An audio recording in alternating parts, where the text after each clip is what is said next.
Everything okay? Yeah. Okay. Okay. You. Okay. So you have your Tuesday. Yeah. Thanks. Yeah. That works actually. Yeah. Yeah. Lina, there might don't worry. Okay. Next method two. No, we know. No. Right. A lot of the program.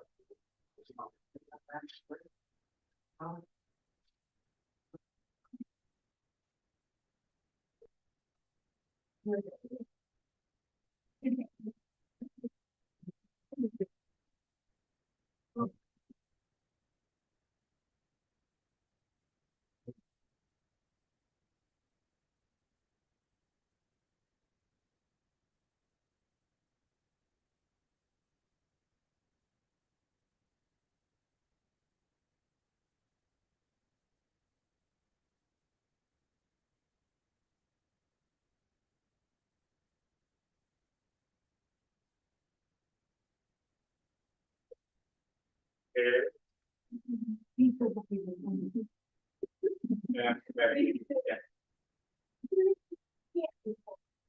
yeah, this is okay. Yeah, recognition.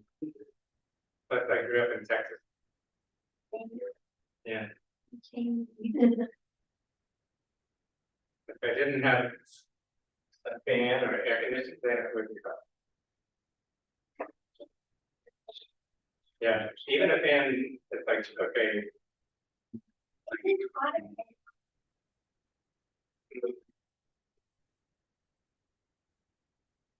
Depends. Sometimes it's hotter, sometimes it's cooler. I think because we're closer to the ocean here, so that can keep the temperature down some. But I don't know, lots of trees and grass in Claremont. Which, yeah. Maybe like 5 or 10 degrees difference. But it can kind of go either way. Like when I left today, it was 98 degrees. Well, it was 100.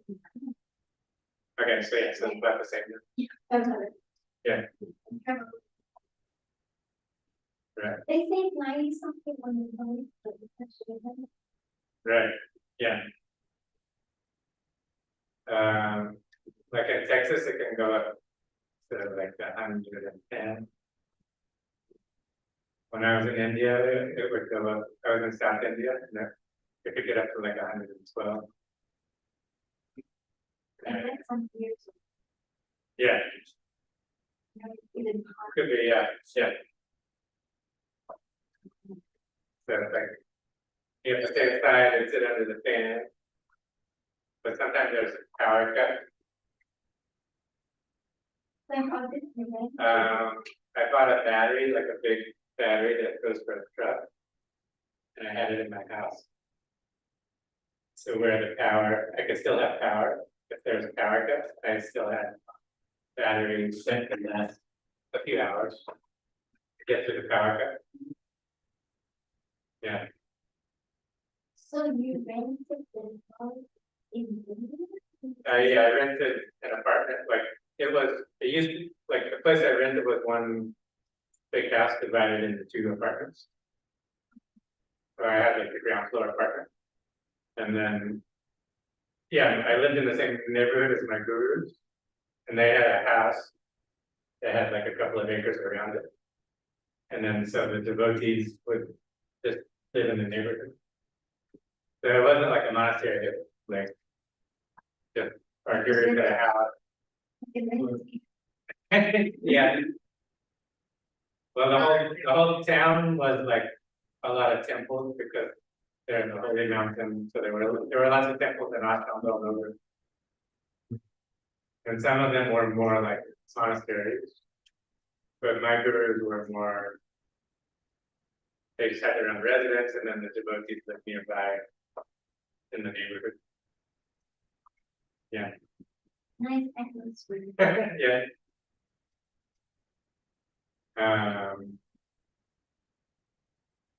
But yeah, it was like in the summer, like if I had a fan, I could sleep. But it's this weird thing of like say I was like, before going to bed, I would be reading, meditating or whatever. And I had the fan, and I wasn't too hot. But then when I lay down to go to sleep, my body would get hot. Yeah. There was something about going to bed that my body would release heat. So then I had like a spray bottle. Like water? Yeah. And I was under the fan, so I was like in my boxer shorts, and then I would just spray myself, and then the fan would pull me off. Yeah.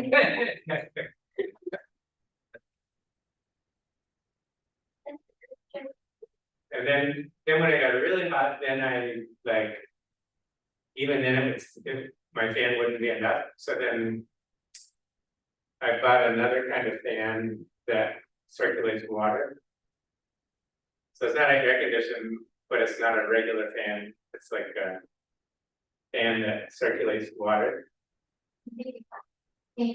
Yeah.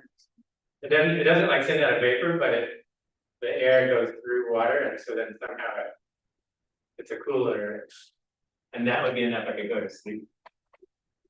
Yeah. And that takes less power than like an air conditioner. It's just more like a normal fan. Did they sell it on?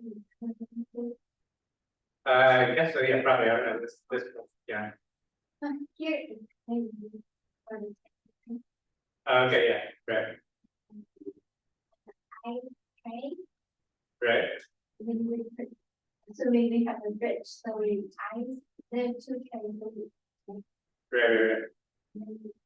It's just a tiny van rolling through that pipe. Right. They do not cook for the room. Yeah, nice. Yeah. You're going. Right. Yeah. Yeah. So when I have it like maybe that tall, and to kind of roll it around. And Texas, and before air conditioning, they call it a swamp cooler. Swamp cooler. You know, like I remember, it was like a big fan, and then it would also somehow circulate water. Yeah. But I guess it's more energy efficient.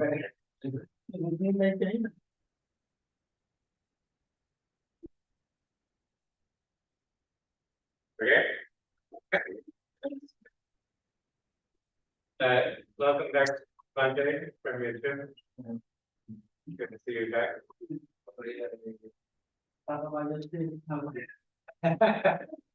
That's okay. We have duty.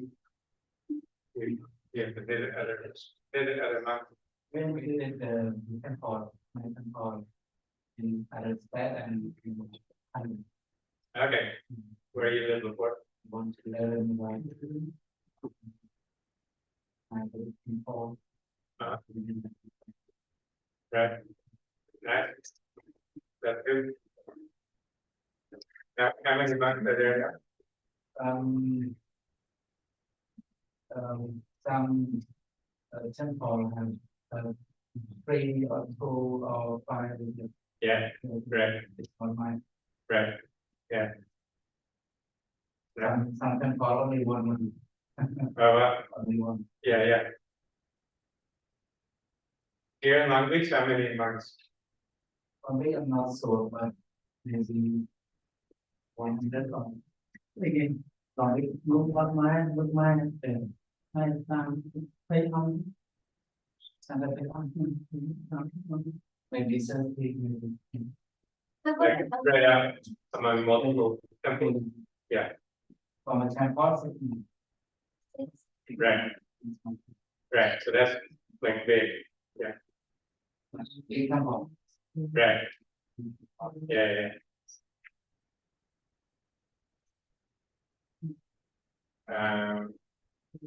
Yeah, I wanna have a YouTube channel where we visit different temples and talk about what, like, what's a big temple, what's a small temple, how does it work? It'd be very interesting. Now the law of the United States. All right, yeah, So old man passed away and become member. Okay. So many days in the not enough, night. right? The demand is higher than the supply. Right, no monks coming over from Cambodia. Yeah. It's like a religious visa. What kind, like, to come over, you need a visa, like you have passport and then visa. I know, like, at Deer Park Monastery, it was like a religious visa, Oh, so monks could come here. I had to only 10,000 in the bank. Oh, wow. $10,000? Yeah. Wow, Only someone 3 months had to put money. wow, religious, Yeah, that's staying. right, not allowed. You know. yeah, right now it's a block. Block. Oh, it Block, isn't. block. So only the This is, tourists visit. you didn't have money. $10,000. Wow, Wow. It just deposit 10,000. Then you can make a visa for 3 weeks. Then you have to come back. Before we know it, the deposit money is the Right. yeah, more stick. So Then I have to they will back after the government. You wrong, you know, no come back and go.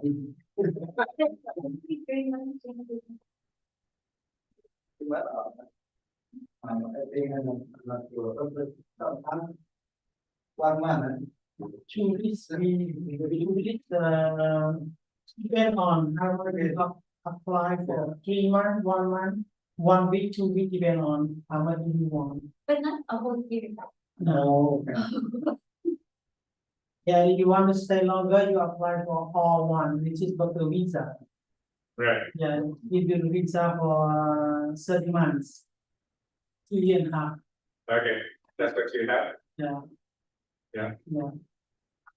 but now it's not, now you can't get it. You can get it. Still can get it. A little bit harder than before. Right, because of Trump. Yeah. Trump. Right,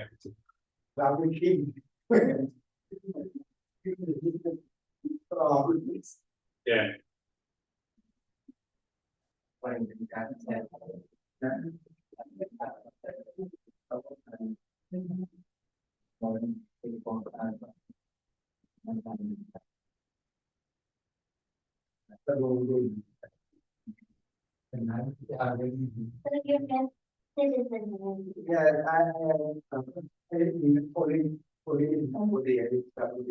People Thailand. Huh? Thailand.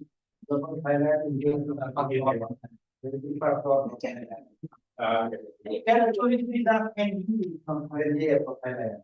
Oh, wow. You take 10 years and 10-year visa. But you can stay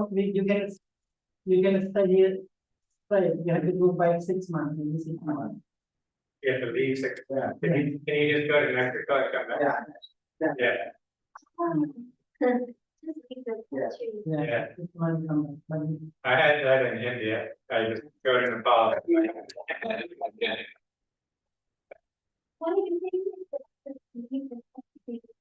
because they So they don't. care about your work. accept it. Sometimes you get a tourist visa, but you come here to work.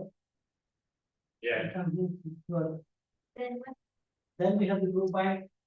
If you even you get 10-year visa, but you stay here 3 months, you go back, you stay in your country 4 months, then you can come back. You cannot stay shorter than you in the United States. So cannot stay straight for 10 years. No. Even you can stay only for 6 months, yeah, to leave the country. But if you come again, you have to stay in the country longer than you stay in the United States. right, yeah. Yeah, And that's what promoting. yeah, Or is it for the for- tourist visa, every tourist visa. But for me, I never put it in I from Thailand is R1. No, I want to be over for the the year last after retired 5 years. After retired, I will go. That's the plan.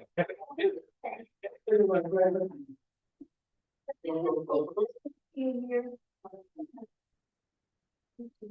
Yeah, Right now it's 20 years already. So now you like the tree with the fruit. you're already 20 years? 20 years, 2006. Wow, okay, I came here in 2006. right.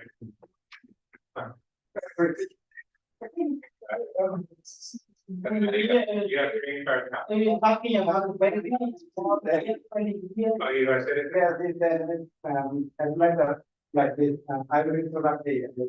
I here over here, 2 years, American regard, fully 8 months. Then say 5 years, then 100.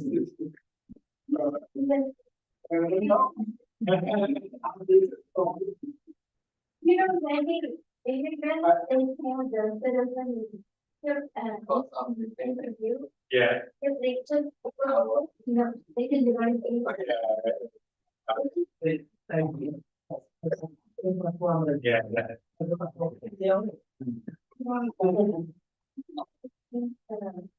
Yeah. Right.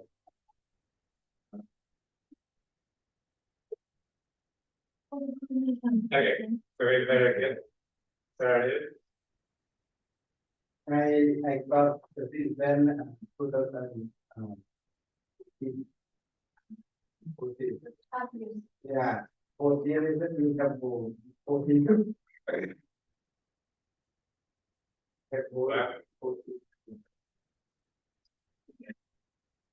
And now 12 years. My head for 12 years. Right, Yeah, but I can apply one time. right.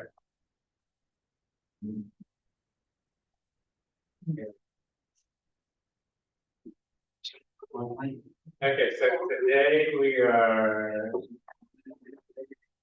talking about 5 aggregates, 8 consciousness.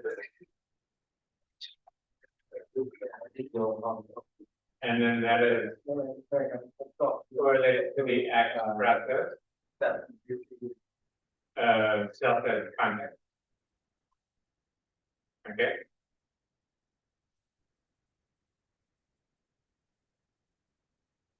Okay, so as a reminder then. So in ACT we have the 6 processes. So we did contact with present moment and correlated that with 4 establishments of mindfulness. And then counting the breath is the meditation that went with that.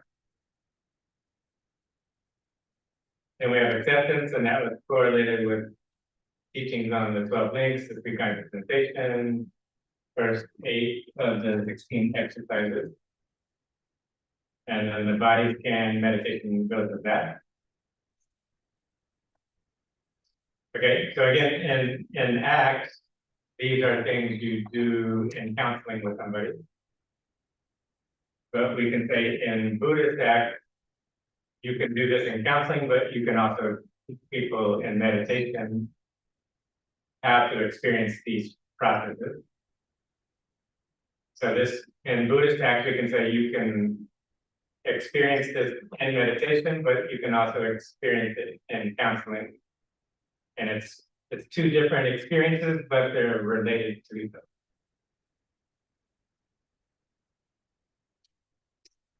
Okay, so then cognitive diffusion. So in ACT, that means you're able to be aware of your thinking.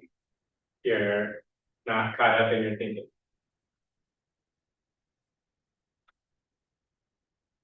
And so I correlated that with teachings on the 12 things and 16 exercises. And in particular, the exercises on the heart mind. And then the self-inquiry practice for koan, who am I, is the meditation going with that. Okay, so in ACT, you're just aware of your thinking, right? Okay, that you could just say you're just practicing mindfulness of thinking. It just means you're aware of what thoughts are happening. And you can tell the difference between being aware of the thought versus being caught up in the thought. Okay, but this who am I practice, the heart mind practice, this is a deeper practice than just mindfulness of your thinking. Because heart mind practice means you're becoming aware of awareness. So you're dropping into a deeper experience of yourself as a witnessing awareness. And so I would say that in the 16 exercises, the awareness of the heart mind is getting to you're getting into awareness of awareness. Okay, so I would say that's deeper than what is being taught within ACT.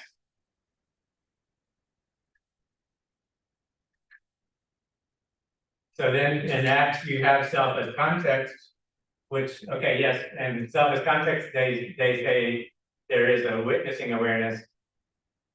And so self as context means instead of being caught in a concept about self or an idea about self, you're dropping into the witnessing awareness. But I would say within Buddhism, we're already doing that in the heart mind practice.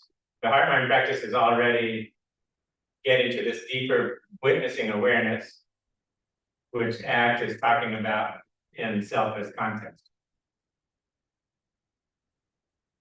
So to me, the cognitive diffusion, the self as context, they're interrelated. By becoming aware of your thinking, that means there's an awareness of the thinking. And that awareness itself is what I'm saying is heart mind. And then, but with an ACT, that's when they start talking about self as context. So what you could say is the self-inquiry practice, or who am I practice, or the heart mind practice in the 16 exercises, you could say that's also getting you into the self as context or witnessing awareness. So really this practice could work for both processes.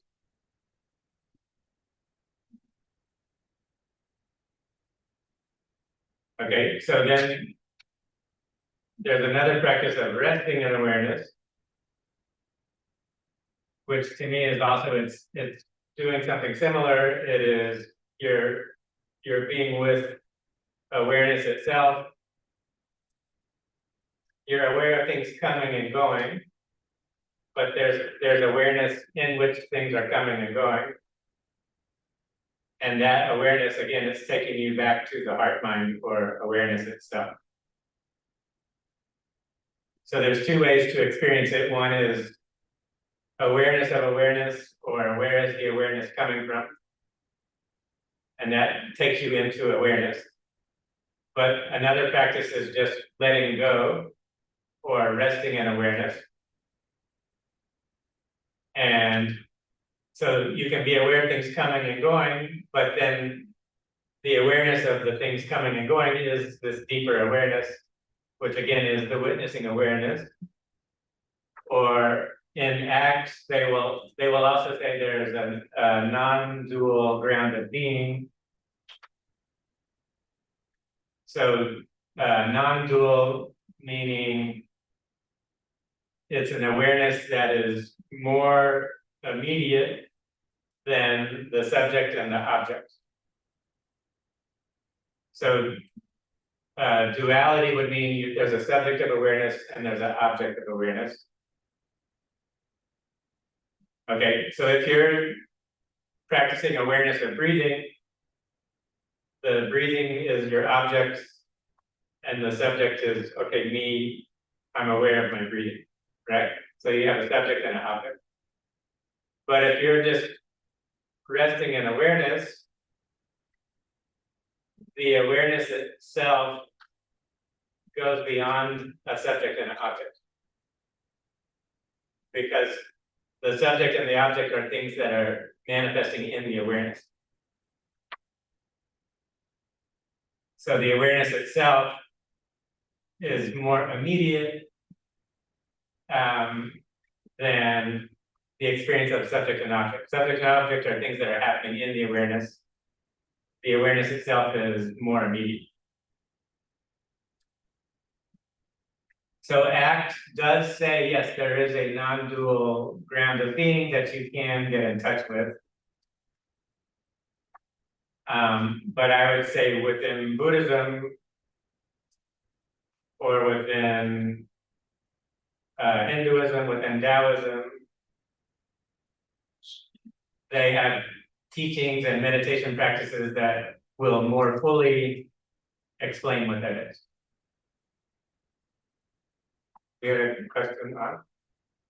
Yeah, how is it related to the stage where you when you say the spider was in the butterfly? Is it? Yeah. Yes.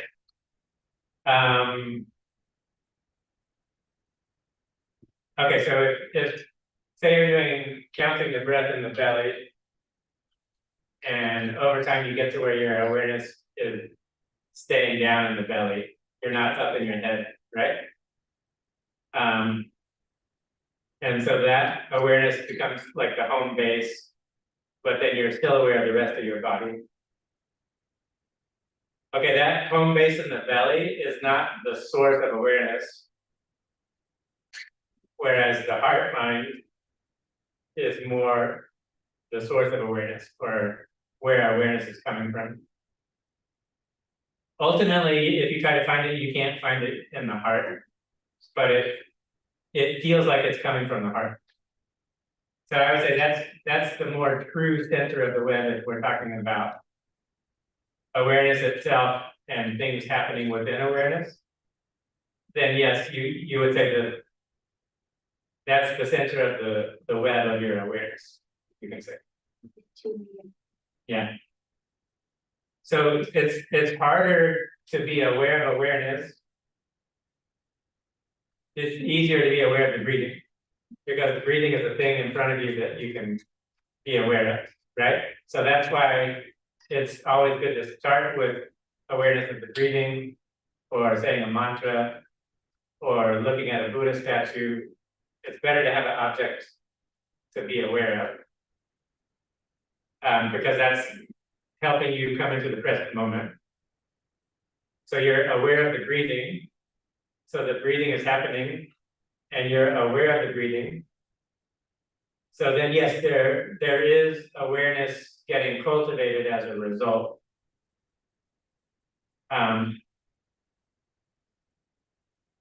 So as your awareness becomes stable with an object such as the breathing, then yes, at a certain point, it becomes natural to let go of focusing on the breath, and then you can do awareness of awareness, or resting in awareness. If you try to start with that, it's harder to do. But that's how we got training. Right? Okay. So in Japanese Zen, it's like, okay, you count the breath in the belly first. Then later on you do who am I? Or you do just resting in awareness. In the Karma Kagyu lineage of Tibetan Buddhism, they will say samatha and vipassana. It's different from Theravada samatha and vipassana. But they, in the Mahamudra teachings from the Kagyu lineage, they will say stopping with the support. And so, for example, mindfulness of breathing would be stopping with a support. And stopping here means your mind is not wandering.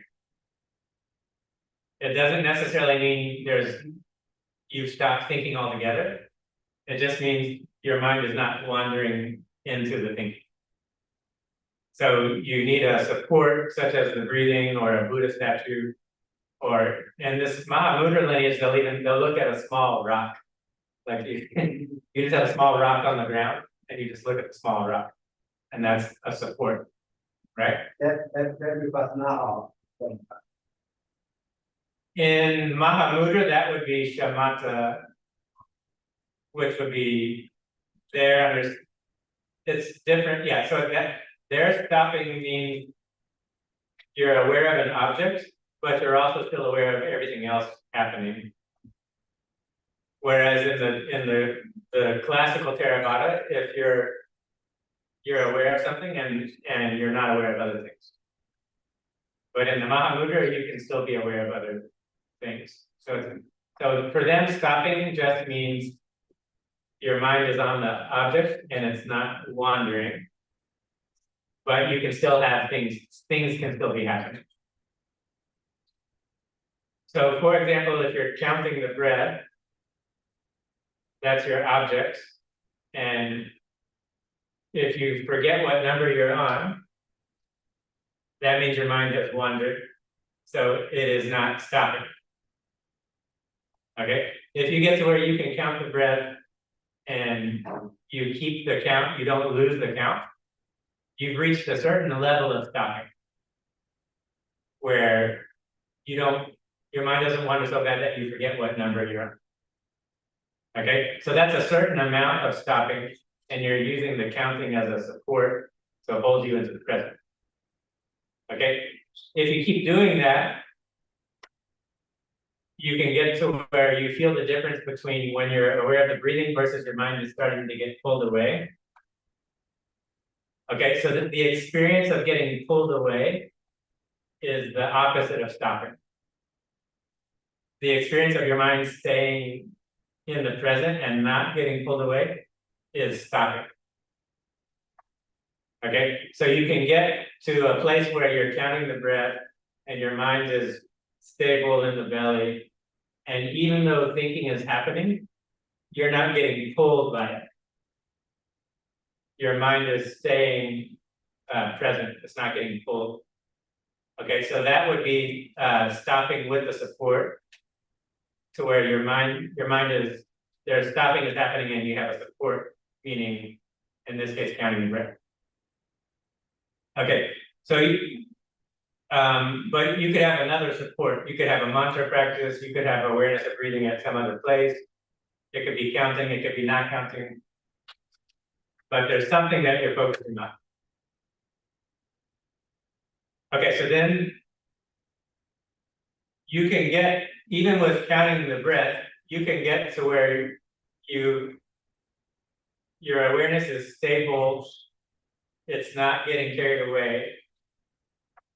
So stopping here meaning it's stable in the present moment. And your awareness is getting more and more refined. So where even having to focus on the breath and having to say a number is getting in the way of being in the present moment. Okay? And so then at that point, it's better to let go of the counting and just rest in the present moment. So in the Mahamudra, they would call that stopping without a support, which means you're just resting in the present moment, you're resting in awareness, and you're not focusing on an object. But that's because the stopping with support has gotten so good that now trying to focus on something becomes a disturbance. And so therefore it's better to not try to focus on something. So in other words, trying to be aware of the breathing is causing, oh, I'm a subject focusing on an object to happen inside your awareness. And so it's getting in the way of the direct experience of the awareness. So then at that point, yes, it's permissible to go into stopping without a support. Okay, and you may only be able to do that for 5 minutes, even if that long. And then your mind starts moving around, and then it's, oh, you're better off actually going back to the counting. So as you have to practice with intelligence to know when is the support helping you, and then when you reach a point where, oh, it's getting in the way and it's better to let go of it. And so normally that would only happen is if you're practicing a lot of meditation, like several times a day, kind of, or if you're on retreat, something like that. So I'm introducing it in this class because you can get a small taste of it. And it does directly relate to these 6 processes of ACT. ACT is talking about these experiences, but it's talking about it at a more superficial level. And so yes, you can have an experience of it in counseling. And it's worth being introduced to it, just so you know it's there. And yes, you can have small experiences of it, but you shouldn't be fooled in thinking there's not a deeper level to get to that would have to come with serious meditation practice. And the world of ACT is not, they don't understand that because they're not doing it. Maybe there's some people in the ACT world that are meditating a lot, and yes, okay, then maybe they're getting to that. But just in a normal counseling experience, you wouldn't be getting to that level.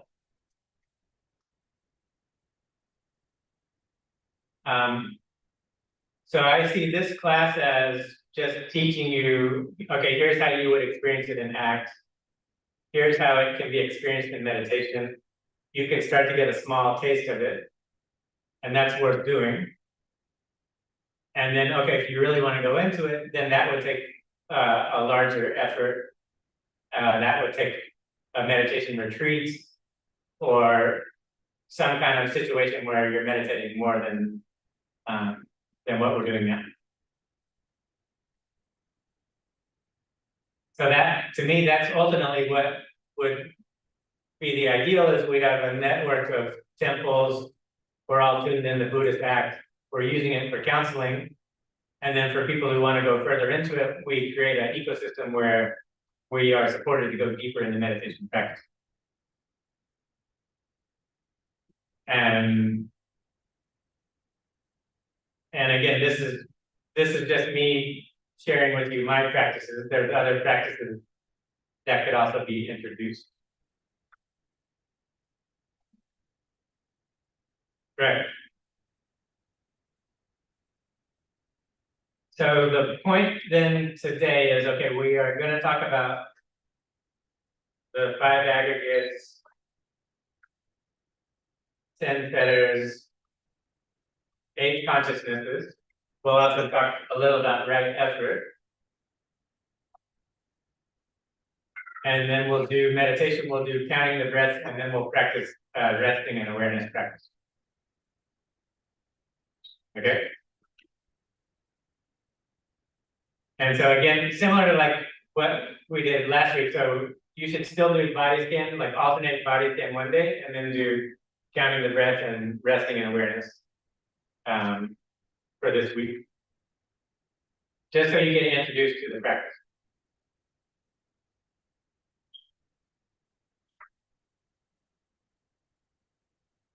So where can I do this in looking at breath or body in the minutes? Yeah.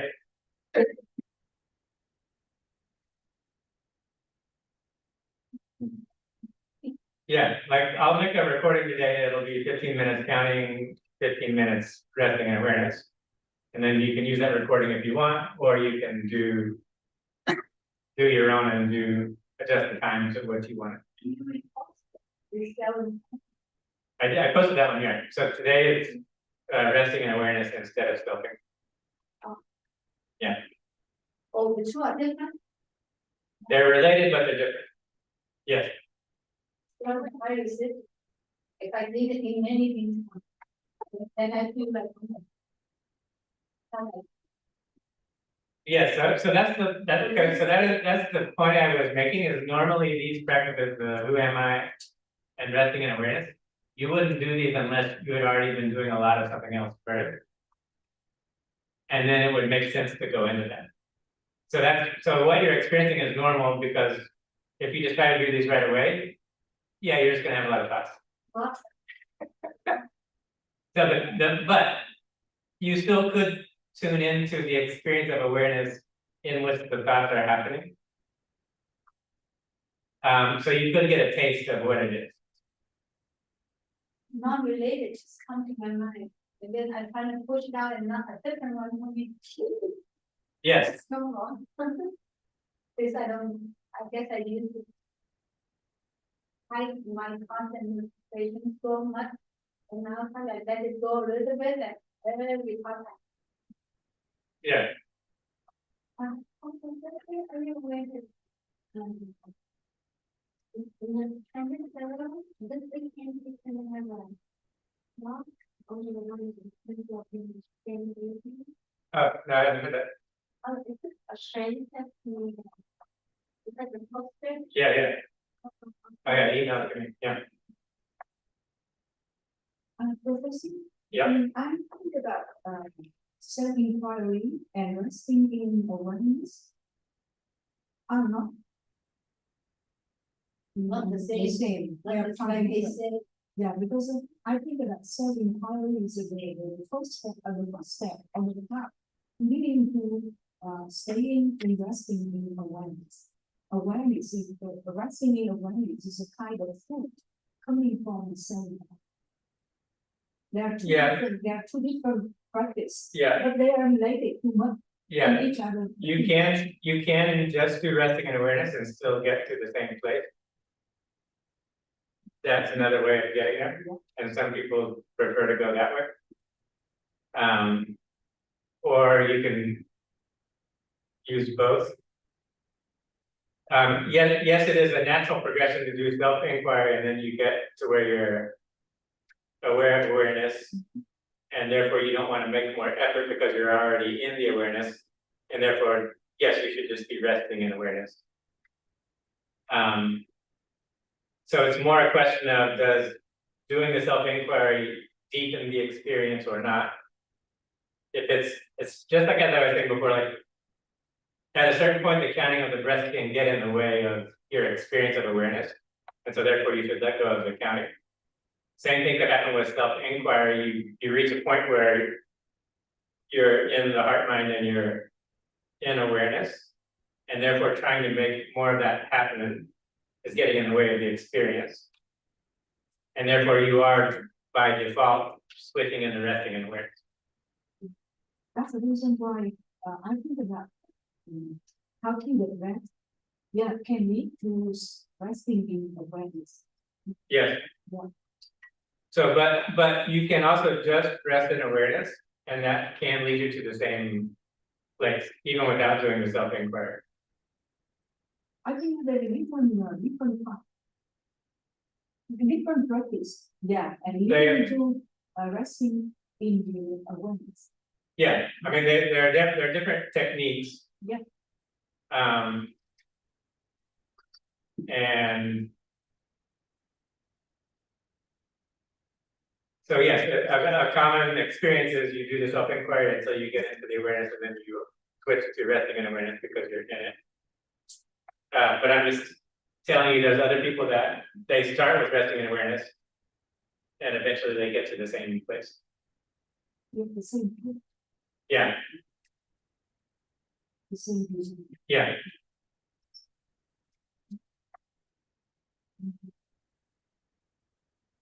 Okay, so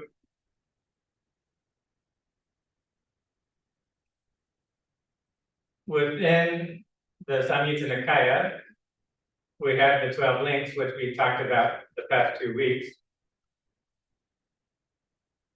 And the Nidana Samyutta is the first main Samyutta where the Buddha is teaching in the Samyutta Nikaya.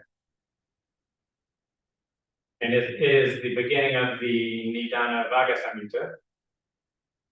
Okay, so then the next big collection of teaching is the Kanda Vagga Samyutta, which is the 5 aggregates. And what you can say is the 5 aggregates helps explain what the 12 links are.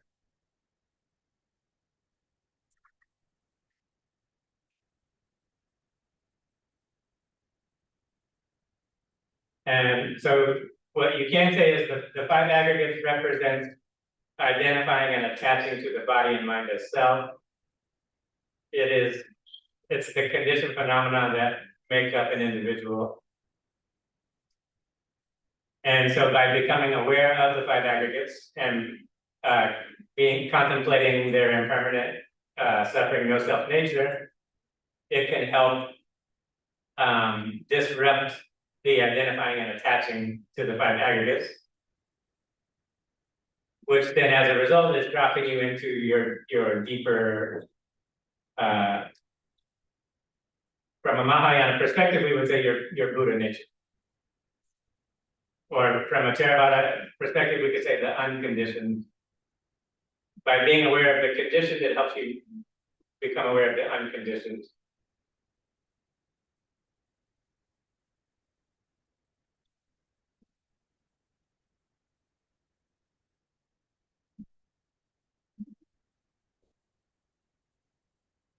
Okay, and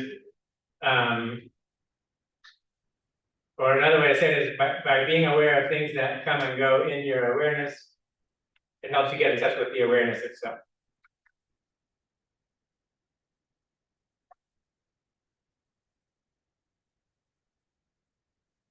Okay, so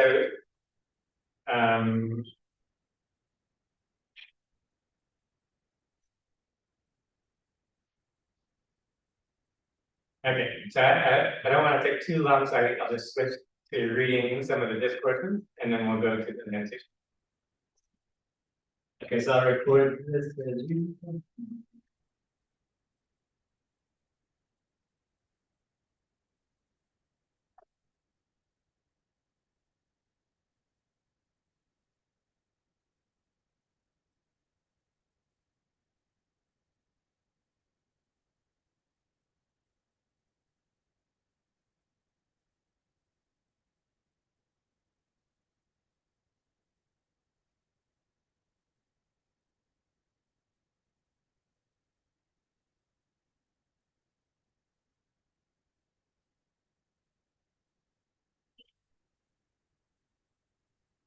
Samyutta Nikaya 22.1, the Nakula Pita Sutta, the Nakula's father discourse.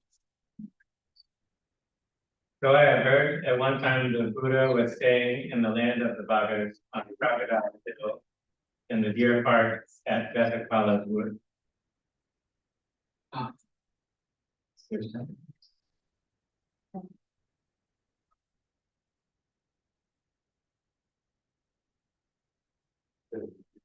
Then the householder Nakula's father went up to the Buddha, bowed, sat down to one side, and said to the Buddha, "Sir, I am an old man, elderly and senior.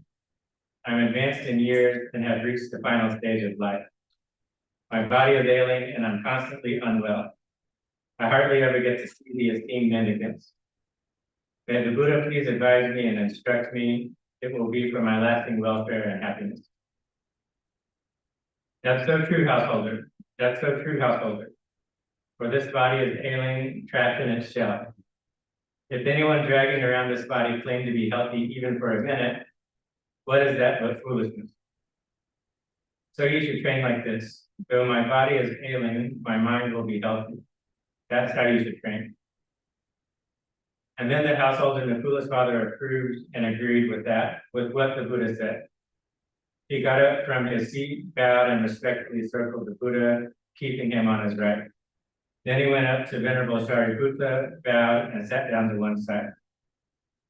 Sariputta said to him, "Householder, your faculties are so very clear, and your complexion is pure and bright. Did you get to hear a Dhamma talk in the Buddha's presence today?" "What else, sir, could it possibly be? Just now the Buddha anointed me with the deathless ambrosia of a Dhamma talk." "But what kind of ambrosial Dhamma talk has the Buddha anointed you with?" So Nakula's father told Sariputta all that had happened and said, "That's the ambrosial Dhamma talk that the Buddha anointed me with." "But didn't you feel the need to ask the Buddha the further question, 'Sir, how do you define someone ailing in body and ailing in mind, and someone ailing in body and healthy in mind?'"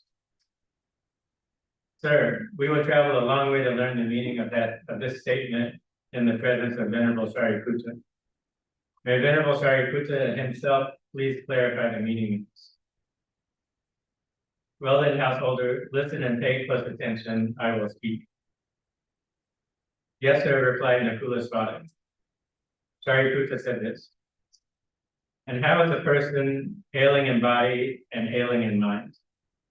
It's when an unlearned ordinary person has not seen the noble ones and is neither skilled nor trained in the qualities of a noble one. They've not seen good persons and are neither skilled nor trained in the qualities of a good person. They regard form as self, self as having form, form in self, or self in form. They're obsessed with the thought, 'I am form, form is mine.'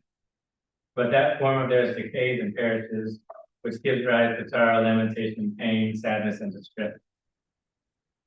They regard sensation as self, self as having sensation, sensation in self, or self in sensation. They're obsessed with the thought, 'I am sensation, sensation is mine.' But that sensation of theirs decays and perishes, which gives rise to sorrow, lamentation, pain, sadness, and distress. They regard perception as self, self as having perception, perception in self, or self in perception. They're obsessed with the thought, 'I am perception, perception is mine.' But that perception of theirs decays and perishes, which gives rise to sorrow, lamentation, pain, sadness, and distress. They regard intention, emotion as self, self as having intention, emotion in self, or self and intention, emotion.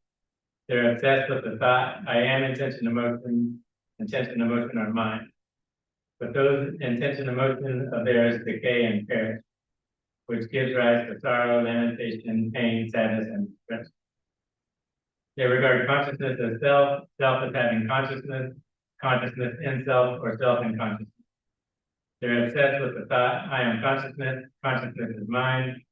That consciousness of theirs decays and perishes, which gives rise to sorrow, lamentation, pain, sadness, and distress. That's how a person is ailing in body and ailing in mind. And how is a person ailing in body and healthy in mind? It's when a learned noble disciple has seen the noble ones and is skilled and trained in the teaching of the noble ones. They've seen good persons and are skilled and trained in the teaching of good persons. They don't regard form as self, self as having form, form in self, or self in form. They're not obsessed with the thought, 'I am form, form is mine.' So when that form of theirs decays and perishes, it does not give rise to sorrow, lamentation, pain, sadness, and distress. They don't regard sensation as self, self as having sensation, sensation in self, or self in sensation. They're not obsessed with the thought, I am sensation, sensation is mind. So when that sensation of theirs decays and perishes, it doesn't give rise to sorrow, lamentation, pain, sadness, and distress. They don't regard perception as self, self as having perception, perception in self, or self in perception. They're not obsessed with the thought, I am perception, perception is mind. So when that perception of theirs decays and perishes, it doesn't give rise to sorrow, lamentation, pain, sadness, and distress. They don't regard intention, emotion as self, self as having intention, emotion in self, or self and intention, emotion. They're not obsessed with the thought, I am sankhara, sankhara are mind. So when those sankhara of theirs decay and perish, it doesn't give rise to sorrow, lamentation, pain, sadness, and distress. They don't regard consciousness as self, self as having consciousness, consciousness in self, or self in consciousness. They're not obsessed with the thought, I am consciousness, consciousness is mind. So when that consciousness of theirs decays and perishes, it doesn't give rise to sorrow, lamentation, pain, sadness, and distress. That's how a person is ailing in body and healthy in mind. That's what Venerable Sariputta said. Satisfied, Nakula's father was happy with what Sariputta said. SN 2212, the Anicca Sutta, the discourse on impermanence. So I have heard at Savatthi, mendicants, form, sensation, perception, sankhara, and consciousness are impermanent. Seeing this, a learned disciple grows disillusioned with form, sensation, perception, sankhara, and consciousness. Being disillusioned, desire fades away. When desire fades away, they're free. When they're free, they know they're free. They understand rebirth is ended, the spiritual journey has been completed. What had to be done has been done. There is no return to any state of existence. SN 2213, the Dukkha Sutta, discourse on suffering. At Savatthi, mendicants, form, sensation, perception, sankhara, and consciousness are suffering. Seeing this, they understand there is no return to any state of existence. SN 22.14, the Anatta Sutta, discourse on not self. At Savatthi, mendicants, form, sensation, perception, sankhara, and consciousness are not self. Seeing this, a learned disciple grows disillusioned with form, sensation, perception, sankhara, and consciousness. Being disillusioned, desire fades away. When desire fades away, they're free. When they're free, they know they're free. They understand rebirth is ended, the spiritual journey has been completed. What had to be done has been done. There is no return to any state of existence. SN 49.1, the Ganga Lavagga Sutta, sloping east discourse, and this one is from the Samyutta on right effort. At Savatthi, there the Buddha said, mendicants, there are these four right efforts. What four? It's when a mendicant generates enthusiasm, tries, makes an effort, exerts the mind, and strives so that bad, unskillful qualities don't arise. They generate enthusiasm, try, make an effort, exert the mind, and strive so that bad, unskillful qualities that have arisen are given up. They generate enthusiasm, try, make an effort, exert the mind, and strive so that skillful qualities arise. They generate enthusiasm, try, make an effort, exert the mind, and strive so that skillful qualities that have arisen remain, are not lost, but increase, mature, and are completed by development. These are the four right efforts. The Ganges River slants, slopes, and inclines to the east. In the same way, a mendicant who develops and cultivates the four right efforts slants, slopes, and inclines to extinguishment. And how does a mendicant who develops the four right efforts slant, slope, and incline to extinguishment? Okay, then he goes through the four right efforts again. That's how a mendicant who develops and cultivates the four right efforts slants, slopes, and inclines towards extinguishment. SN 54.1, the Ekadama Sutta, the one thing discourse, and this is an excerpt, the final 4 of the 16 exercises. They practice like this. I'll breathe in, observing impermanence. They practice like this. I'll breathe out, observing impermanence. They practice like this. I'll breathe in, observing fading away. They practice like this. I'll breathe out, observing fading away. They practice like this. I'll breathe in, observing cessation. They practice like this. I'll breathe out, observing cessation. They practice like this. I'll breathe in, observing letting go. They practice like this. I'll breathe out, observing letting go. Mindfulness of breathing, when developed and cultivated in this way, is very fruitful and beneficial.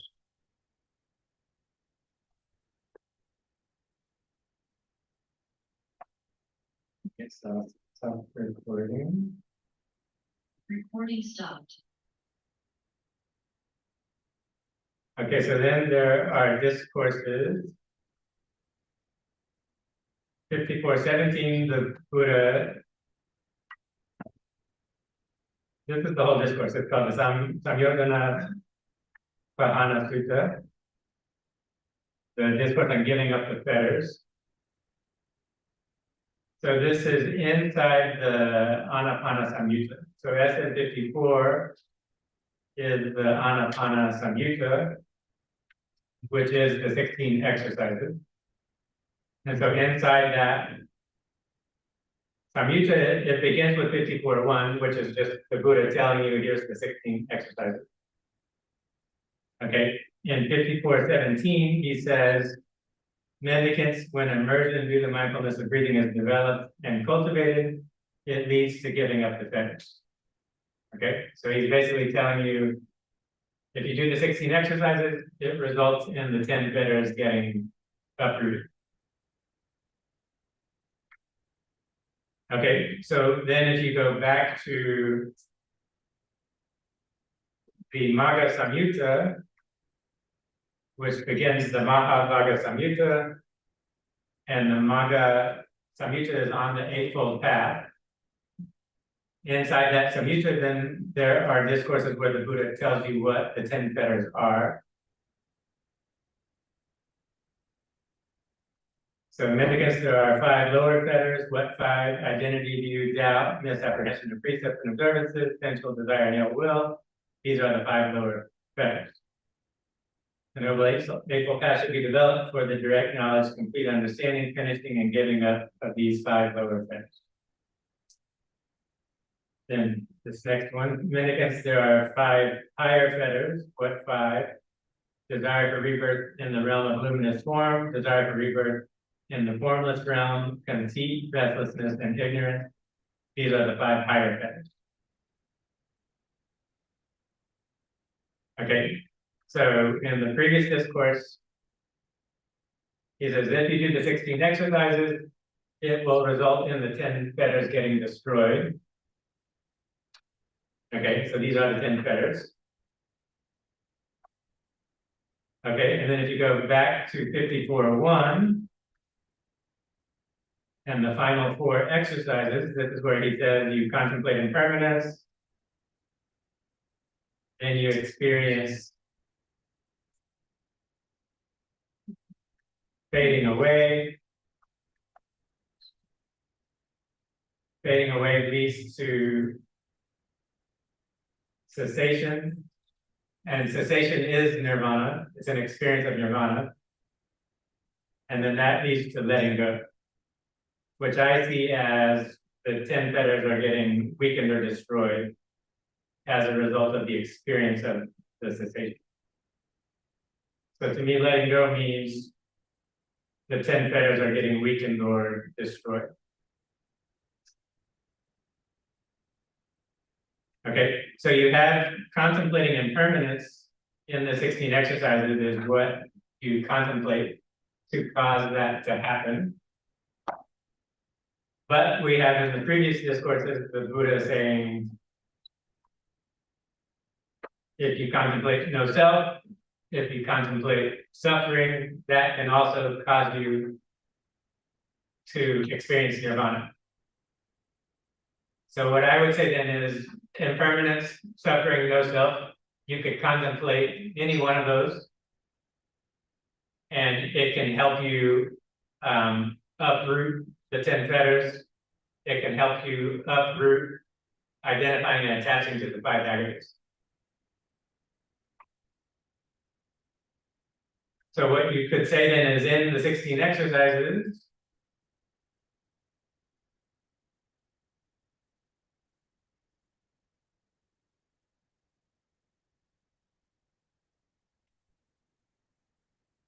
we have impermanence here, but you could also have suffering here. You could also have not self here. And that could lead to an experience of fading away,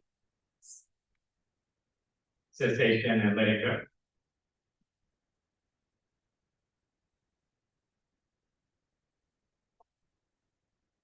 Okay, so that would also mean similar then to you're identifying with the 5 aggregates is getting uprooted.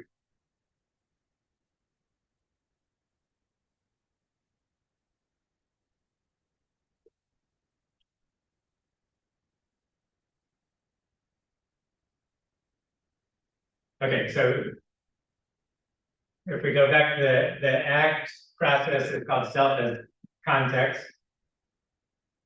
And in ACT, they say you're letting go of identifying with a concept of who you are. I am this, I am that. I'm John Freese, I'm 53 years old, I grew up in Texas. I'm white. Like, these are all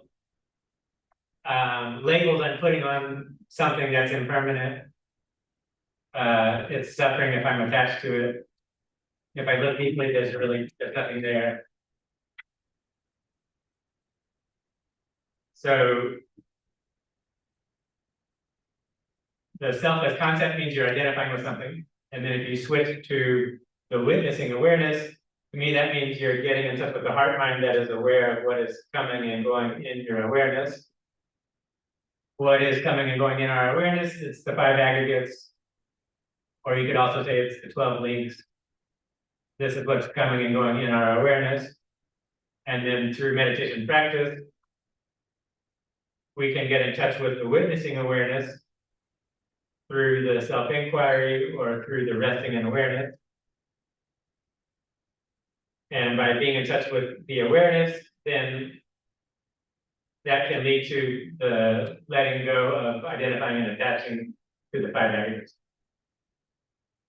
So to me, my interpretation of the 16 exercises, when we get to the heart-mind practice, to me, that's awareness of awareness practice. And that, for me, is, oh, I'm doing self-inquiry or I'm doing resting in awareness to be into the heart-mind practice. And I see that as the culmination of that practice would be an experience of nirvana, which would be represented by these final 4 exercises.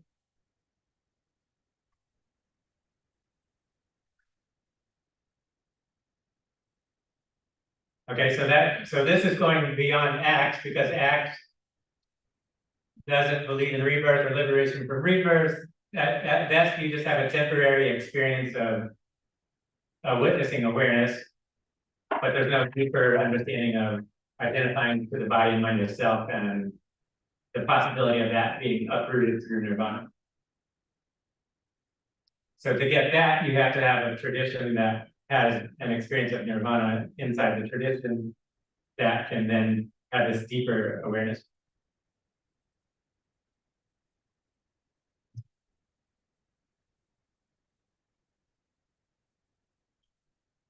Okay, then within the Yogacara Buddhism, then you have the 8 consciousnesses, which I think is another way to be aware of what are the conditioned phenomena that are arising and passing.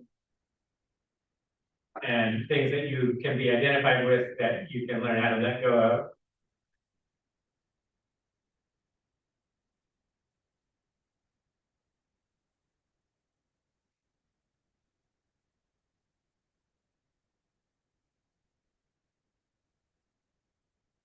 And then the teachings on the store consciousness.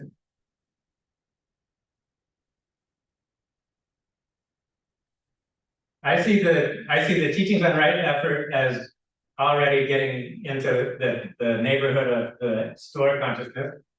Because right effort, the Buddha says, there are unwholesome qualities that can come up, and if you don't feed them, they go back down. And then if you don't do anything to make them come up, they stay down. And then there are wholesome qualities that you can cultivate to bring up. And if you keep practicing, you can keep them coming up and developing them further. So in the teachings on right effort, the Buddha is talking about things that can come up and things that go down. And then when you look at the Yogacara teachings on the store consciousness, it says you have a store consciousness and things come up and go down from the store consciousness. So I see right effort as already in the same neighborhood as what the Yogacara store consciousness teachings are talking about. So I see the store consciousness is it's just a natural development of what's already there in the right effort. And I see right effort is going back to the Buddha himself, and then the Yogacara teachings, it gets developed later, but it seems like a natural development. Yes? According to the X process, Yes. one of them is the connective diffusion. Can I explain them about the Nagula? Yes.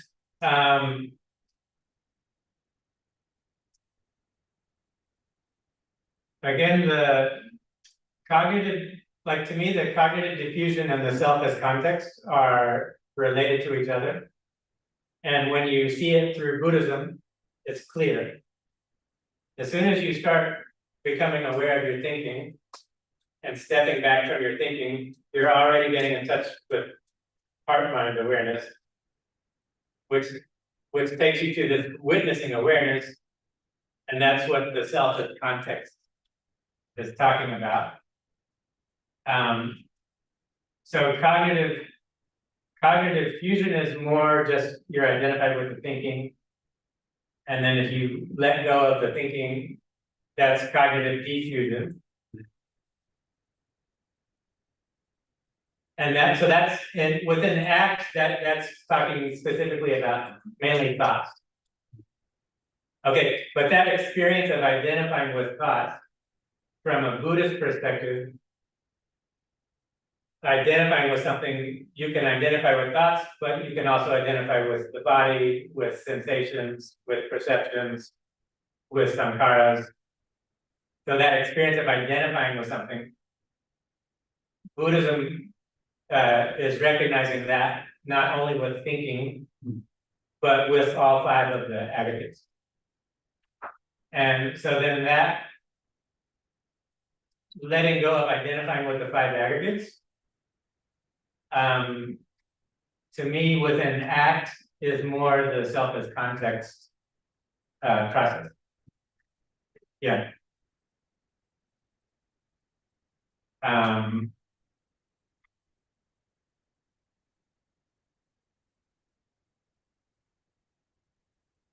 Yeah, so in this discourse, when the Buddha is, or Shariputra is saying,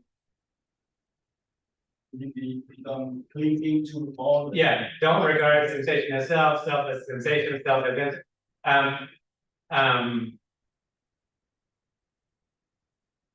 yes, you could say that's diffusion. But you could say it's like Vedana diffusion, Rupa diffusion, Sanya diffusion. it's not just diffusion from thinking. Whereas within the ACT language, the diffusion is more just about thinking. Sometimes we'll talk about emotion, but whereas in this discourse, it's diffusion has a deeper meaning than what is being said in ACT. Does that make sense? For me, I understand that for us, ordinary people, we live in the concept. For example, form is mind, form of mind, conception is mind, conception is mind, and ally is mind. So if we want to explain the quality diffusion, we go to the beyond the concept. Yeah. Yeah. We go deep, we go deeply Right. like that. Yeah. I would say that you could use cognitive diffusion. The way you're talking about cognitive diffusion is more what ACT talks about with self as context. So you have a deeper understanding of what you mean by diffusion than what the way it's understood in ACT. Yeah. Identifying what the body and mind, we take it as, oh, I am my body and mind. Of course, I'm my body and mind. It's normal. But then the Buddha is having a radical teaching, you are not your body and mind. But I feel like this is my body and mind, right? So that's this deep level identifying. And the only way to get rid of that is through a deep level of nirvana. And that's deeper than what ACT knows about. When we say they don't understand about the deep teaching of the Buddha, that means Yes. they just say just a short, then we cling into a short. Yeah. Yeah, they're mainly just doing like mindfulness of thinking. Yeah, but they're not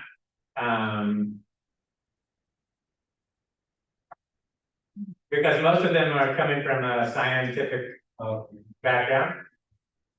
And so they think consciousness is coming out of the body. So they don't have a deeper level to let go of the body.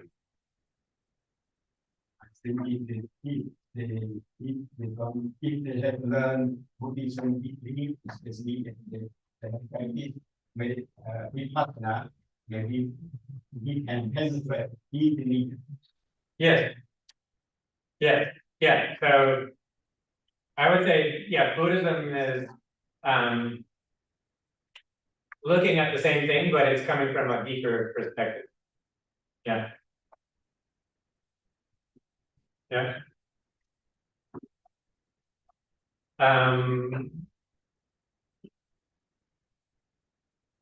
Okay, so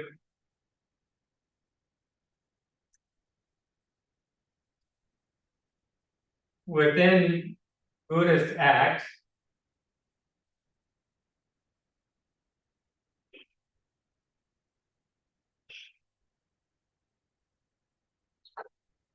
I forgot this is a cool diagram. I have it.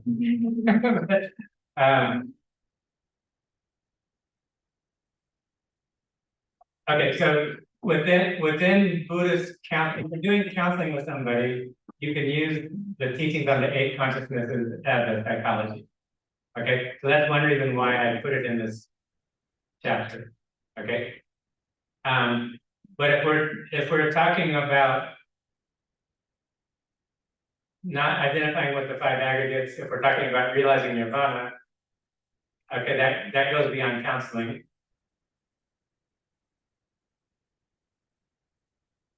So then that gets to what, what's the deeper meaning behind the 5 aggregates? Okay, so as I said, in the Samyutta Nikaya, the 12 links comes first.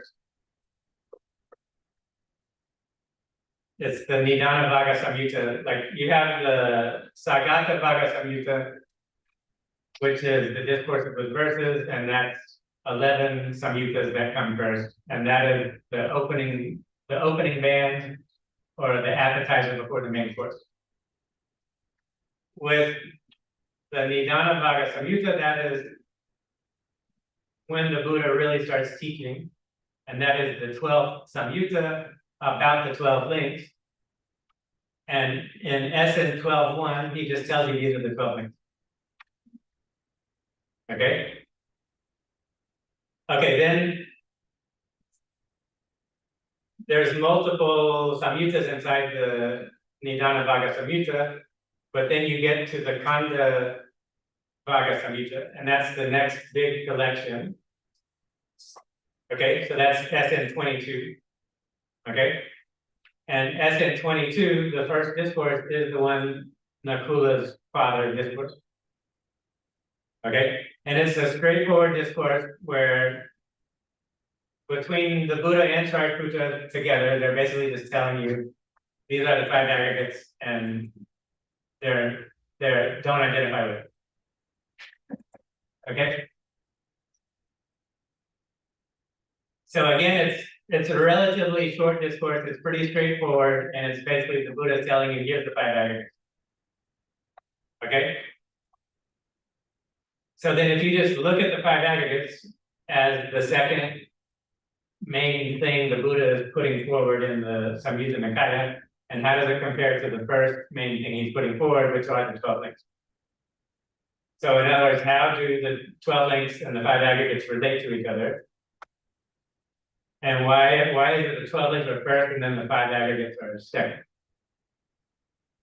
Okay, so my interpretation is that 12 links is the main theory, and then the 5 aggregates helps explain the 12 links. It helps you understand what the 12 links are. Okay, so if you just compare them, you have the first aggregate of form, and that's already in the 4th link, Nama Rupa, which Rupa is form. Okay, so right there, this link is inside the 12th link. And so this is helping you. Form is the first aggregate, which is the body. The body is made out of the 4 elements. It's your physical body. Okay, then you have sensation as the second aggregate, and that is the same thing as sensation in the 12 links. Okay, so in the 12 links, it's part of a process of things happening.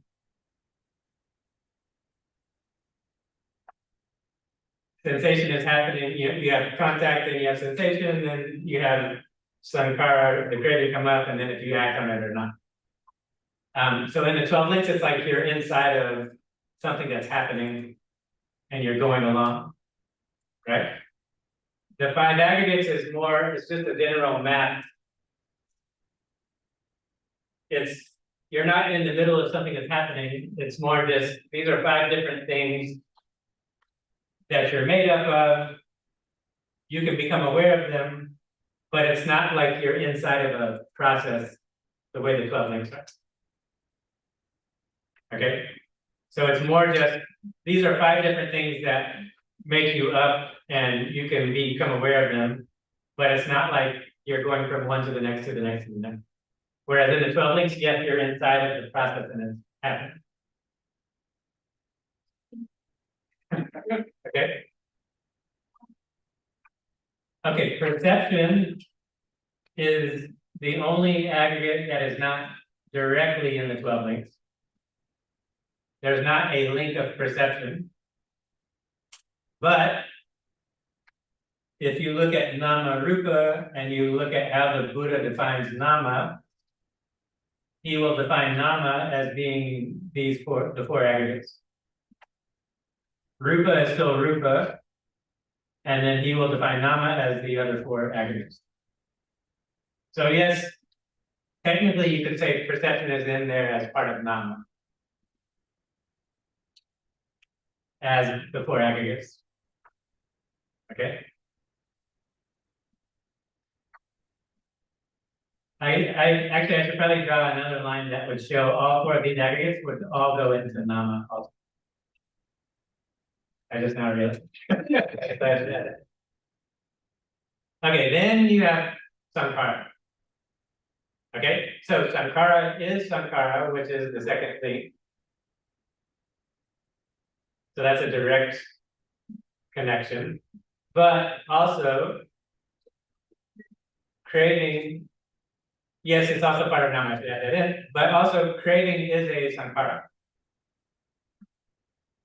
So when you compare the 5 aggregates with the 12 links, the 5 aggregates tells you craving is a Sankara. Craving is a type of Sankara. So that's, the 5 aggregates is helping you understand what the 12 links are, because it's explaining to you craving is a type of Sankara. Craving is not one of the 5 aggregates, but it is a Sankara, so it fits inside the aggregate of Sankara. Okay, so in that way, then this is, it's help, the 5 aggregates is helping you understand what are the 12.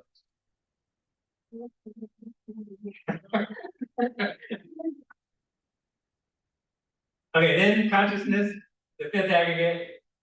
Yes, it directly goes with consciousness as the 3rd link. But it gets a little bit complicated, because when you ask what is consciousness as the 5th aggregate, then you have the 6th consciousness. Seeing, hearing, smelling, tasting, touching, thinking. Okay? Technically, that would be what's happening inside of the sense spaces and contact, because you have eyes, ears, nose, tongue, body, mind, and they're coming in contact with form, sound, smell, taste, touch, mental phenomena. So inside of 6 and 7, the 6 consciousnesses are happening. Okay, and then the 3rd consciousness here, it's not clear here that it is a sense consciousness. The consciousness here could just be just consciousness by itself. It doesn't necessarily have to be eye consciousness or ear consciousness or nose consciousness or smell. It doesn't fit the 6 consciousness. It's just kind of consciousness that doesn't easily fit inside the 6 consciousness. Would that be enough? Equivalent to the soul. You could say there's the understanding of relinking consciousness, where this link is considered a consciousness that links the past life with the present life. So it's called relinking consciousness. And in a sense, that's like a soul, because it's like your karma from the past life getting transferred to the present life through this relinking consciousness. And therefore it's functioning in the same way that a soul is functioning. Yeah. Yes. I think volition combining with consciousness can become a soul in Christianity. Yes. So last week we talked about how volition can give rise to consciousness. And that's how it gets established in the present lifetime. So it's almost like a chicken and egg with volition and consciousness.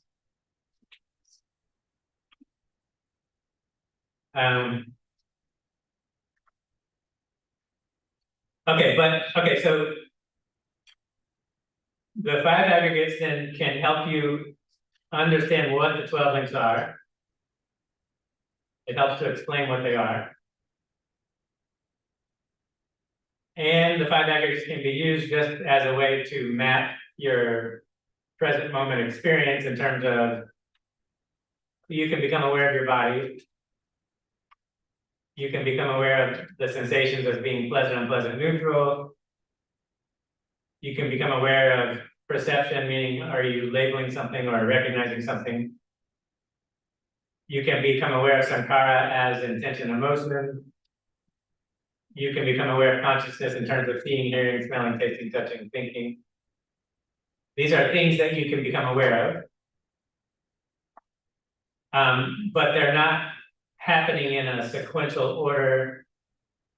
It's not happening through a rhythm the way that it happens inside the 12 links. It's just these are things that you can be aware of. Of the things that you can be aware of, these are the possible categories of what you can be aware of. So it's more like a map of like what could possibly be arising.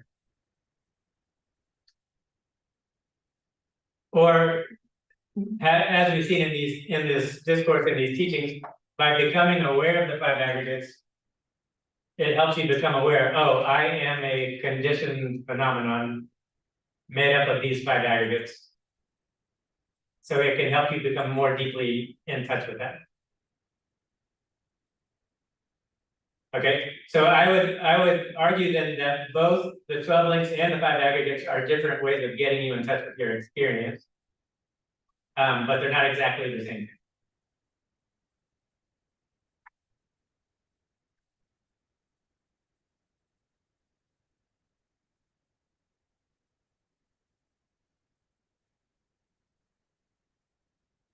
Okay, then if we get to the 8 consciousnesses.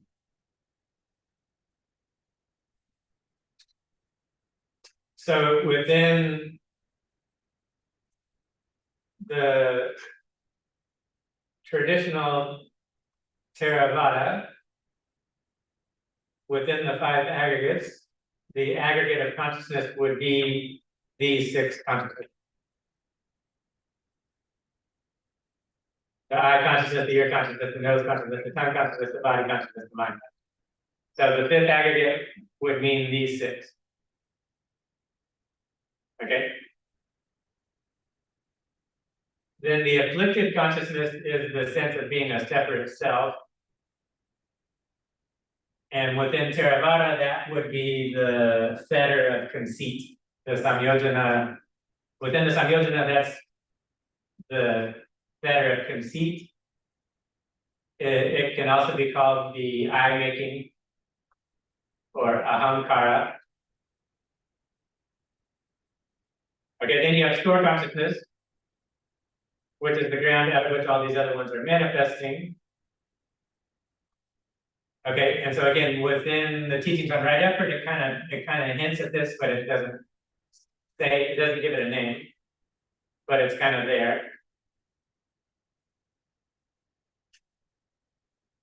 But what we can take from the Yogacara, we can just say then that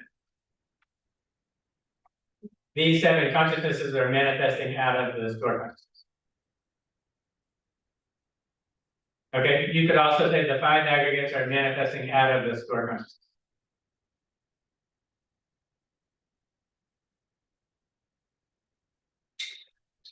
The 5 sense consciousness go back to the first aspect, and the 4 after that go to the 6th one. I'm not sure I understand. You know, like Right? so it's like the first aspect. Then we have the 4 next one, like mental formation. Right? All those 4 will go to the 6th sense. That's the consciousness. Yeah, okay, I got you. Yeah. Yes, you could say the sense bases are in rupa. And then all the other things, your perception of objects, your experience of the sense bases, the result, that's all nama. Yeah, you can see that.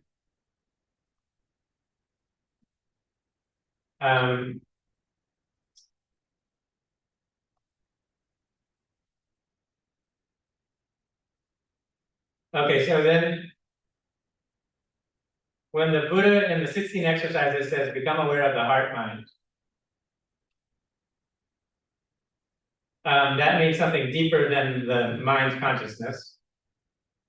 which would be your mind being in touch with thoughts or mental phenomena. So the heart mind is talking about awareness itself.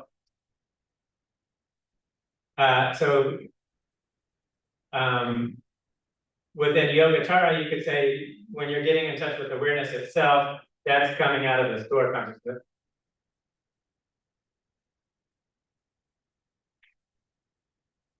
And so then awareness of awareness or resting in awareness is you're getting in touch with the store consciousness in which that awareness is manifesting. And then there can be other things that come and go inside the awareness. And that's also coming from the store consciousness. And then ultimately the goal is uprooting, identifying, and attaching to the 5 aggregates. So that in the Yogacara, that means you're uprooting the afflicted consciousness. That would be the same as uprooting the 10 fetters. And then your experience of the store consciousness transforms as a result.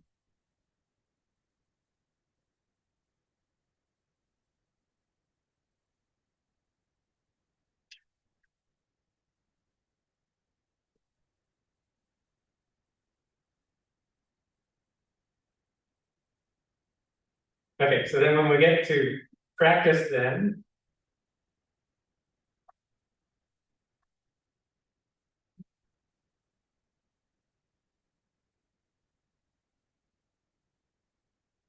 okay, so last week we did awareness of awareness to be in touch with this experience of awareness. Okay, and then, so now we're doing resting in awareness.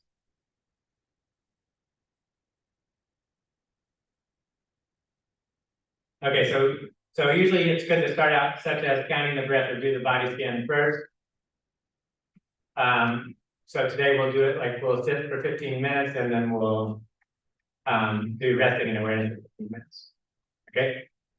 Okay, so this practice is hard to do because it's a practice that's not a practice.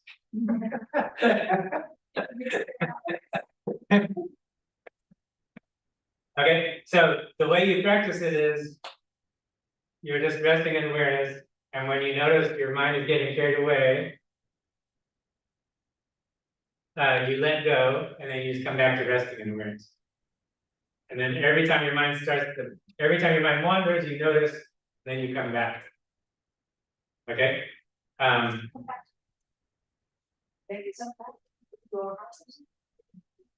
Okay, so you know how when you're counting the breath and you feel like a thought is happening and it's pulling you out of the counting, and then you become aware of it, and then you go back to the counting. It's basically the same thing, only now you don't have anything to hold on to. You're just in awareness, and when your mind starts getting pulled away, you recognize it, and then you let go. Okay.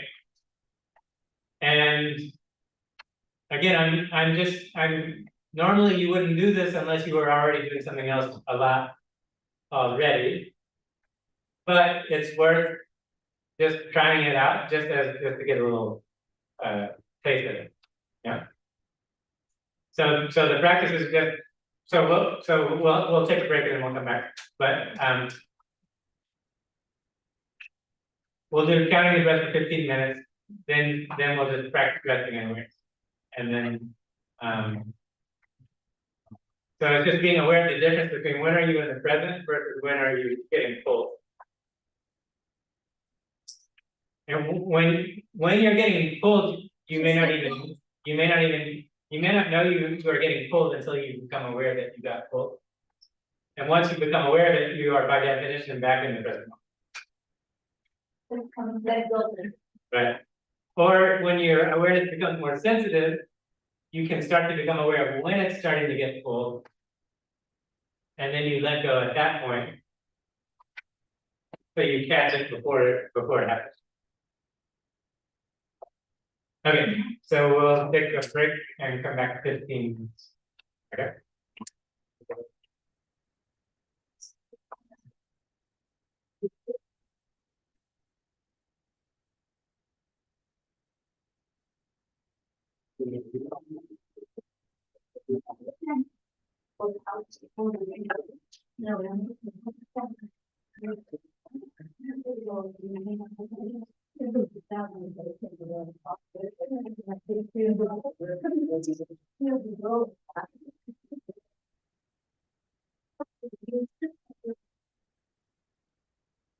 Tìm trạng thái của trời nóng thì nó khó.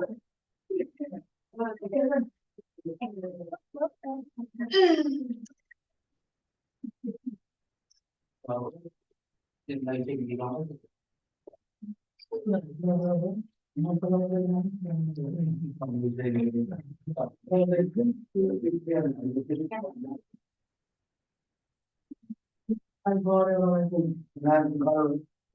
này là thế nó không phải cần chọn bố hơn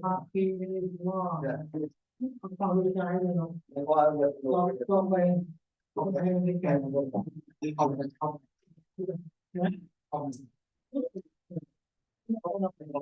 không bên bây giờ là chúng ta chịu một câu chuyện ở đây không tự tạo ra do dùng của mình phải thì nó có cái chuyện đây là tôi cái nào nó làm rồi tôi mình theo là bạn đây bạn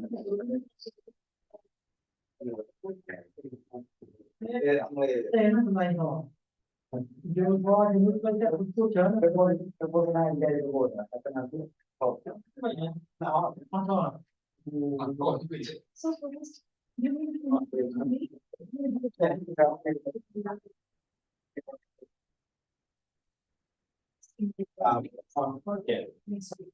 Yeah.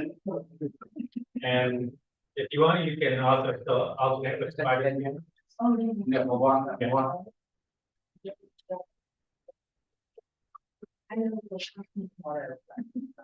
That's your favorite? That's your favorite one? Yeah, It made me easy to get into the world. yeah, right. Yeah. Right. Go over there, the volume, listen. And then listen. Not because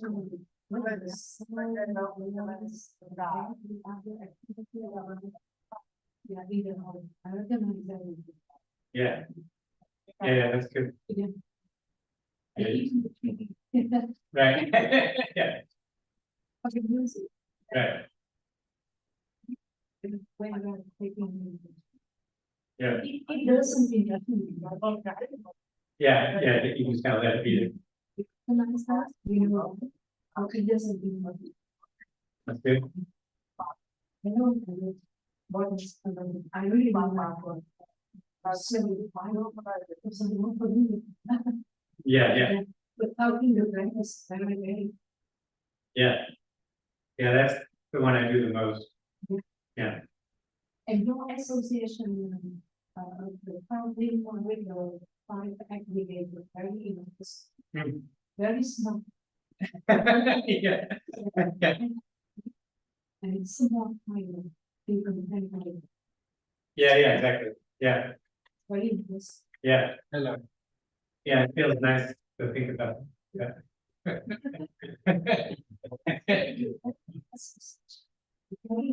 The two big Right, yeah, exactly. Yeah, yeah, so many people, traveling are very big challenges. Because Yeah. I think that they cannot metabolize them completely. yeah, it's hard to relate to their experience. Yeah, Yesterday when I was riding from Riverside back to Orange County, and I heard on the radio, one day, a Vietnamese, someone asked him about the travels. Yeah. Mhm. But his explanation, I think that he suffered while explaining. fire fan. Yeah, Means that he had to try his best with great effort, but I don't think that he gave it much. right. Like it stayed, it was like abstract. Full of strength. And then he couldn't give an example to illustrate what is. Yeah, I know that is a big challenge, very, very big, a terrible thing yeah, yeah. to manifest on the dreams. Because it depends on what we have, it depends on the reason. Yeah.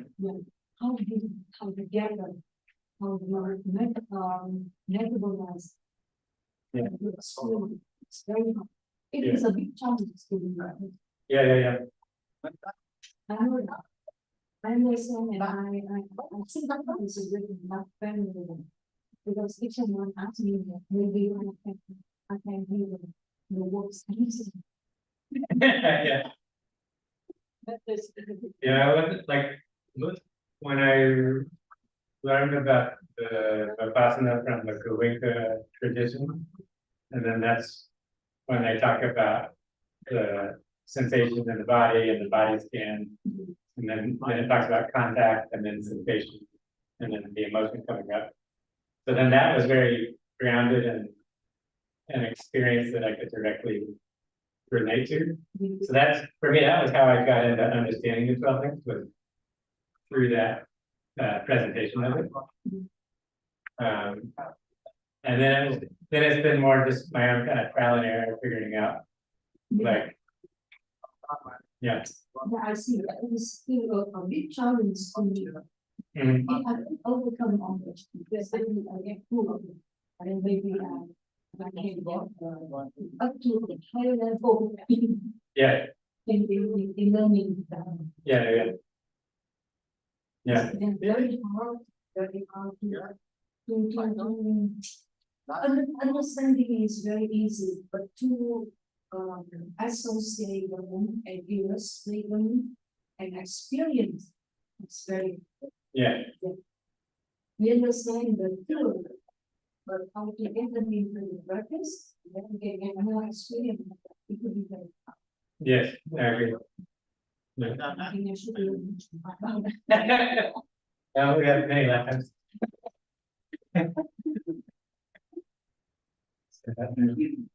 Sure. How are you? Good. Okay. Long day? Yeah. What, you work from 9 to 5 or? Okay. Right.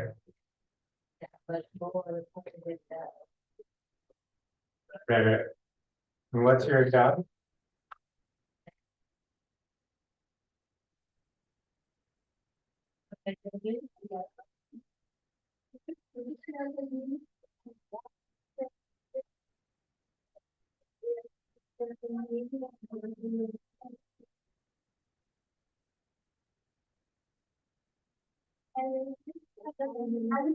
Oh, and being the bride, after the bride.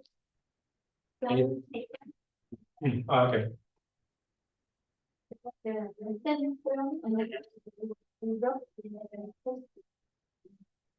What?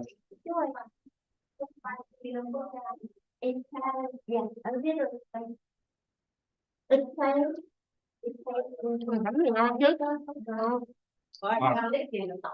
Có gì ngon. Không có mùi gỏi. Không có mùi gỏi. Mà có mùi ớt không? Có mùi ớt chứ không có mùi gỏi. Ăn nhiều quá, ăn nhiều quá. Có ai mua không? Bánh này ăn được không đúng không? Nếu mình không có không có mùi gỏi. Ăn được. Không em vô. Có chặt nhân dân ra luôn.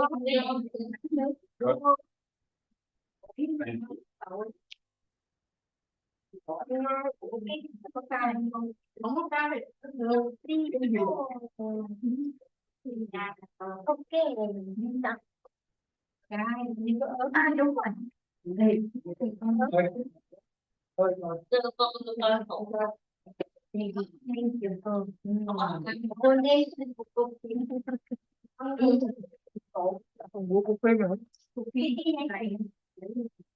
Dạ rồi các cây nhạc chị chính xin lợi còn cái bánh khác của bạn nào bị này mấy lần của chị vậy đây chị hỏi không bánh đây chính chưa nhớ mỗi năm đem đi vô quên thành hậu thanh long có chị đem cái gì dễ dễ có riêng nước mắm chấm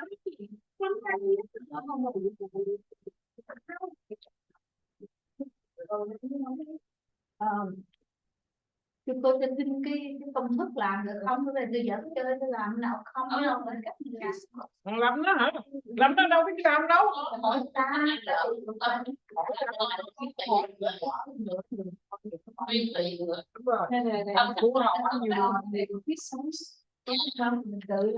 phải cái món chay đâu món gì đó để ta lỡ rồi là miễn tiện. mình không cố ý nhưng mà khi mình biết rồi thì mình không cần nữa Phải làm được vậy giải trường ở mình phải làm lọc anh là bán cái gì nước sốt đâu á gần như vậy hả không gì mà còn cái gia đình làm gì mình cay luôn không có vài người thôi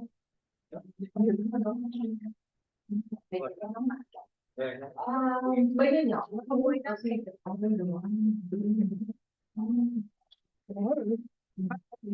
nữa cô à rồi đi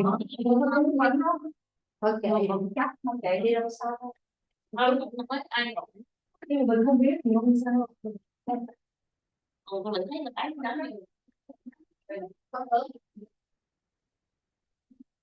ở lúc này có bị người ta có thể không ăn nhiều mà vẫn sống mấy ông tiền xưa đó nhưng mà không ăn rau không ăn trái cây là chừng một tháng rồi mà sanh ra những cái bệnh đúng không?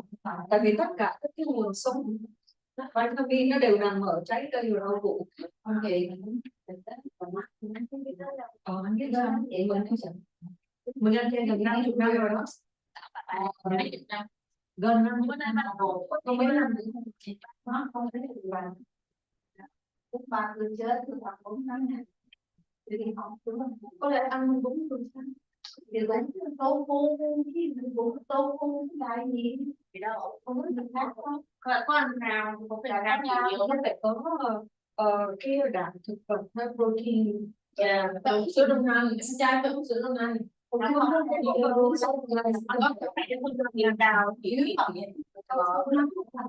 mắt vô hội trường tại vì nhau dành ánh đèn rồi nó không phải được còn biết bao nhiêu mấy còn đi anh còn đó cho cô cái tới trường giờ có cái tay tự nhiên nó chạy với máu ghê để tay gương lại để chân tay 4 tháng hàng dục đó thì không đeo có nhiều người cái này thì nói không phải là thì không phải là super biết rồi nó mà như thằng không phải không cái gì có những người không như trường hợp của mình không ăn từ đó tôi cái này tôi không không có cái tiêu chai là luôn rồi chị biết không nó không có phải được sư cô nói mình ăn chay là cái gì mà từ bây giờ ba nó làm gì đây này ba là ba không gì đây này ba là rất là ba tôi sẽ bán mà không thì đau được sao nó làm từ bây giờ bên đầu không ăn mặn đó cho nó đây là có lòng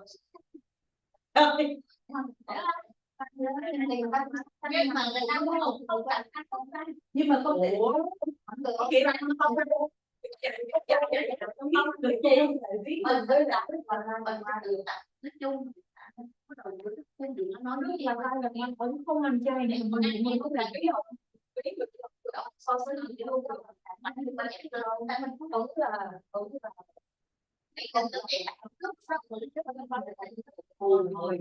Tôi đi kèm người ông là ông hơi phải phun trong bao nhiêu đại lòng thì quên cho bạn nhưng nha cao cũng không có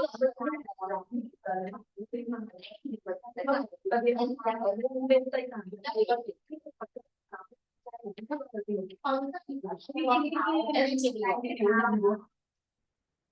làm cái đó là mình không cái đó cái cầu quen của nó nằm trên đó có nhà của chỉ em đường tắt trên cái đó nó không có cái việc còn mình muốn mấy người này không quen bắt sợi nói với ai mình có vào nếu mà muốn ăn không nhưng mà cho để nó còn cũng cho con này mà chứ nó còn không mình thôi bên cho cái người này sẽ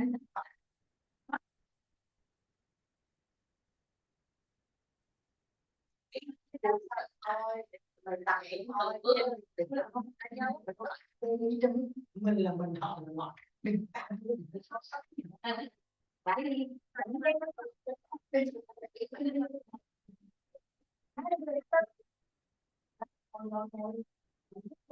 cô này là bên